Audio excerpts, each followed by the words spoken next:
Um evento que muda fundamentalmente a arquitetura de segurança da Europa. O presidente da França, Emmanuel Macron, anunciará a doutrina nuclear do seu país já na segunda-feira, 2 de março, especificando o que Paris pode oferecer aos aliados que estão preocupados com a incerteza do guarda-chuva nuclear dos Estados Unidos sob a liderança do presidente Donald Trump. Trata-se do fato de que a Europa, liderada por Emmanuel Macron, busca se tornar independente na área de dissuasão nuclear. E Emmanuel Macron diz diretamente aos europeus que os franceses, únicos na Europa, possuem armas nucleares próprias e, o que é importante, têm a tecnologia e a capacidade de produzi-las. Por isso, os franceses poderiam cobrir toda a Europa com seu guarda-chuva nuclear em vez dos americanos. E, ao mesmo tempo, analistas do Centro de Defesa Britânico RUSI concluíram que os mísseis nucleares britânicos e franceses podem perder a capacidade de superar a defesa russa já em 2035. Mas essa conclusão justamente destaca a necessidade das medidas que Emmanuel Macron está propondo agora na área nuclear. Meu nome é Alexei Pechy. Vamos discutir esse tema juntos, mas antes de começarmos, peço que você se inscreva neste canal, deixe um like, escreva qualquer comentário neste episódio e siga meu canal no Telegram. Pechy News, o link está na descrição deste vídeo. Lá publicamos notícias em tempo real assim que elas chegam. Então, a agência Reuters informa que o presidente da França, Emmanuel Macron, vai atualizar a doutrina nuclear do seu país já na segunda-feira, 2 de março, especificando o que Paris pode oferecer aos aliados como um guarda-chuva nuclear conjunto, sem a participação dos Estados Unidos. Vale ressaltar que esperava-se que Macron fizesse essa declaração na Conferência de Segurança de Munique, mas essa proposta foi adiada. E daqui a pouco vou explicar o motivo. Embora França e Reino Unido sejam potências nucleares, a maioria dos países europeus depende principalmente dos Estados Unidos para dissuadir quaisquer potenciais adversários. Essa é uma base da segurança transatlântica que foi estabelecida ao longo de décadas. Mas a abordagem de Donald Trump em relação à Rússia e sua postura mais dura em relação aos aliados tradicionais, incluindo, por exemplo, ameaças de tomar a Groenlândia, um território autónomo, território de um aliado da OTAN, ou seja, a Dinamarca, deixaram o governo europeu desconcertado, para dizer o mínimo, desconcertado. No início deste mês, em Munique, na mesma conferência de segurança, o chanceler da Alemanha, Friedrich Merz, declarou que Berlim iniciou negociações com a França sobre uma potencial dissuasão nuclear europeia, que, na opinião de Macron, deve ser uma abordagem integrada para defesa e segurança. Outros Estados, incluindo países tradicionalmente pró-americanos da América do Norte, até agora expressaram interesse cauteloso na proposta de Macron. Mas é interessante que isso já não está sendo rejeitado, porque muitas das propostas de Macron, do Macron do início, ali no período de 2017 a 2020, eram rejeitadas.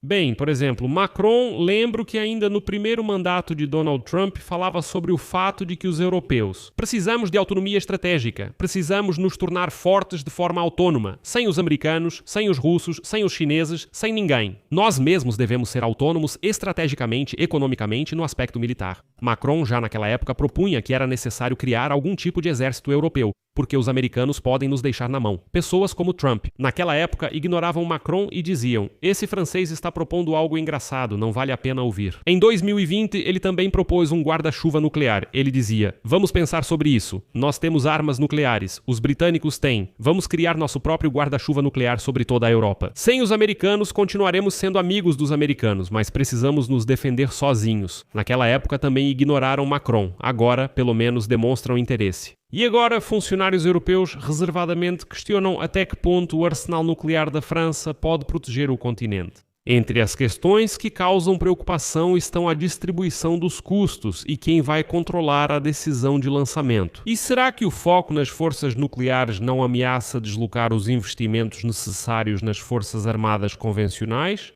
Vale ressaltar que a França gasta oficialmente cerca de 6 bilhões de dólares por ano para manter seu arsenal de 290 ogivas nucleares, que é o quarto maior do mundo. E aqui vou citar Mark Rutte, secretário-geral da OTAN. Se a Europa realmente quer agir de forma independente, ela deve criar seu próprio potencial nuclear. Isso vai custar bilhões de euros e vocês perderão o maior garantidor da nossa liberdade, que é o guarda-chuva nuclear dos Estados Unidos. Ou seja, Rutte está desencorajando essa ideia. Segundo especialistas, no âmbito da dissuasão nuclear da OTAN, os Estados Unidos posicionaram um total de cerca de 100 bombas nucleares na Bélgica, Alemanha, Itália, Países Baixos e Turquia. Em caso de conflito, as forças aéreas desses países não nucleares transportarão as bombas americanas de acordo com a chamada doutrina de compartilhamento nuclear. Neste mês, o vice-ministro da Defesa dos Estados Unidos, Elbridge Colby, afirmou aos aliados em Bruxelas que Washington continuará a estender sua dissuasão nuclear a toda a Europa, mesmo estando investindo mais de $1 trilhão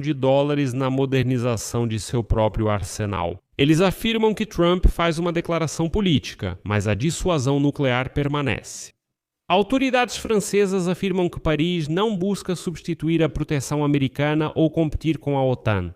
Segundo autoridades francesas, Paris quer que os europeus entendam melhor o que a doutrina da França pode e não pode oferecer. Mas Paris está firmemente convencida de que o financiamento dos meios de dissuasão continua sendo uma responsabilidade exclusiva da França para garantir o controle nacional. Ou seja, os franceses dizem claramente: não estamos pedindo dinheiro de vocês, não pensem que estamos tentando transferir a responsabilidade da manutenção para todos. O principal elemento da posição da França é a ambiguidade estratégica sobre quando as armas nucleares podem ser usadas e onde os interesses de Paris se cruzam com a defesa europeia mais ampla. Mas aqui também há um ponto curioso. Qualquer ampliação do papel da França também exigirá que a Europa desenvolva mísseis de ataque em profundidade com alcance superior a 2.000 km. Essa é uma capacidade que a Europa ainda não possui. O desenvolvimento de armas nucleares táticas destinadas ao uso no campo de batalha, ao contrário das armas estratégicas projetadas para serem lançadas a longas distâncias, é considerado ainda menos provável. Os funcionários dizem que isso causaria preocupação dentro do Tratado de Não Proliferação Nuclear, que há muito tempo é apoiado pelos governos europeus. Isso é engraçado.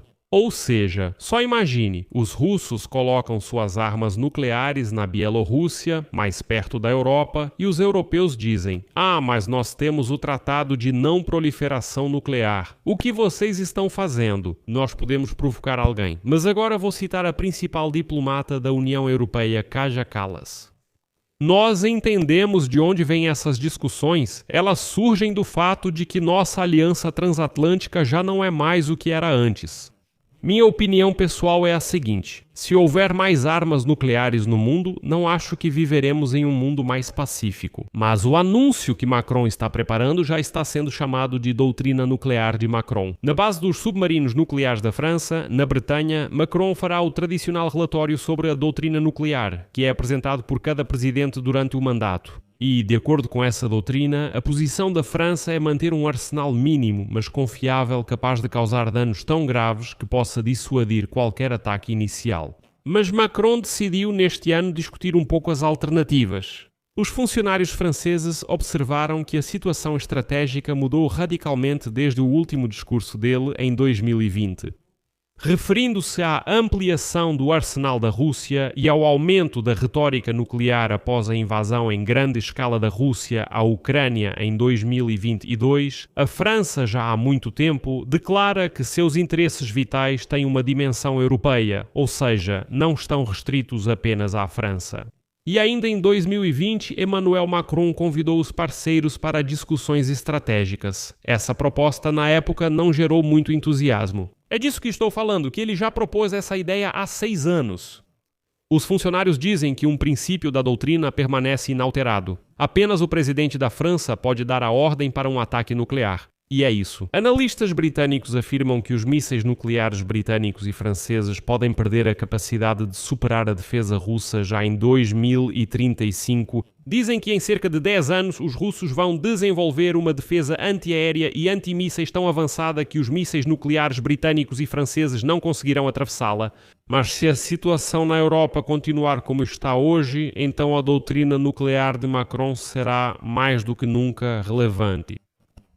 Vou parar por aqui. Escreva sua opinião e suas conclusões nos comentários deste episódio. Inscreva-se no canal, ative o sininho e não se esqueça de deixar o like. Se este episódio foi interessante e útil para você, você pode apoiar financeiramente o trabalho deste canal no YouTube. Ficarei grato por isso. Você pode fazer isso com qualquer valor de doação ou assinatura paga pelos links e dados na descrição deste vídeo ou pelo QR Code na sua tela. É isso, cuidem-se. Até mais a todos.